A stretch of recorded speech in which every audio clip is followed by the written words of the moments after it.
Residential schools were institutions established in Canada during the 19th and 20th centuries with the goal of assimilation of Indigenous children into Euro-Canadian. The first residential school in Canada opened in the 1870s and the last one closed in 1996.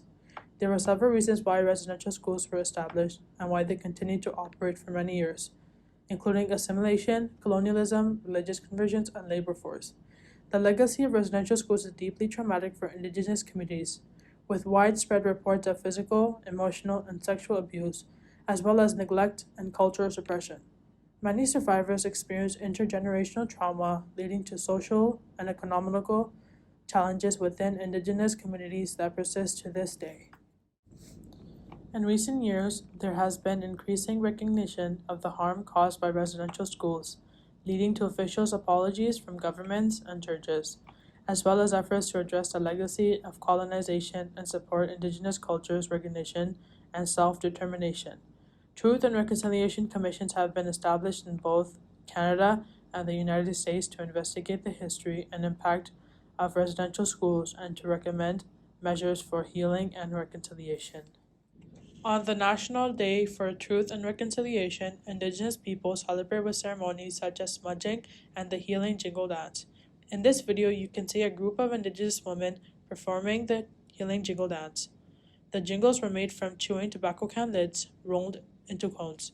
Contemporary jingle dresses introduced in the 1980s are made from multicolored fabric decorated with jingles made of tin or other metals.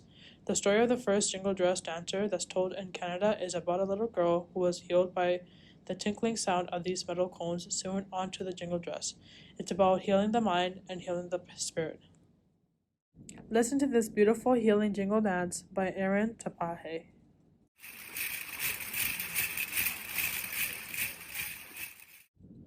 Another traditional ceremony Indigenous peoples participate in is smudging.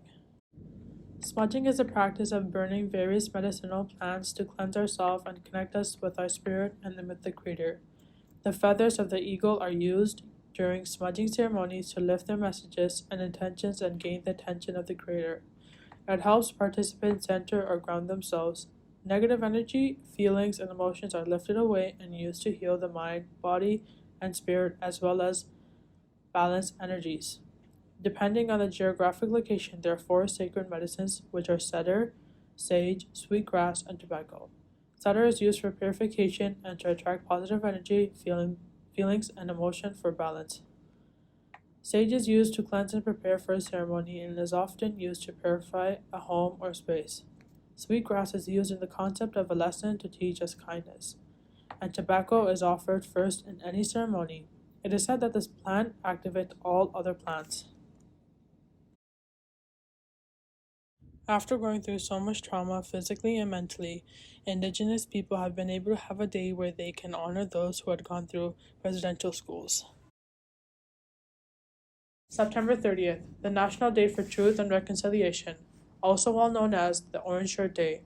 It was first established in 2013 as part of the effort to promote awareness and education of the residential schools and the impacts it had on the Indigenous communities, which has been recognized as a cultural genocide. The use of an orange shirt is inspired by Phyllis Webstad, whose new orange shirt was taken away on her first day of residential schooling and never returned. The orange shirt is used as a symbol of the forced assimilation of Indigenous children that the residential school enforced. The orange shirt represents the emotional, the mental, and the physical trauma that Indigenous communities endured during the residential school era, and even continue to endure today. Wearing orange means walking alongside with the Indigenous community and together building a brighter Canada. So again, what is Reconciliation Day? Each year, September 30 marks the National Day for Truth and Reconciliation and Orange Shirt Day. The day honors the survivors of residential schools, their families, and the communities that raised them, as well as the children who never made it back home. A crucial part of the reconciliation process is a public remembering of the terrible past and present effects of residential schools. We invite all of you to participate in Orange Shirt Day this coming September 30th, in remembrance of the thousands of residential school survivors, and in respect of those who passed.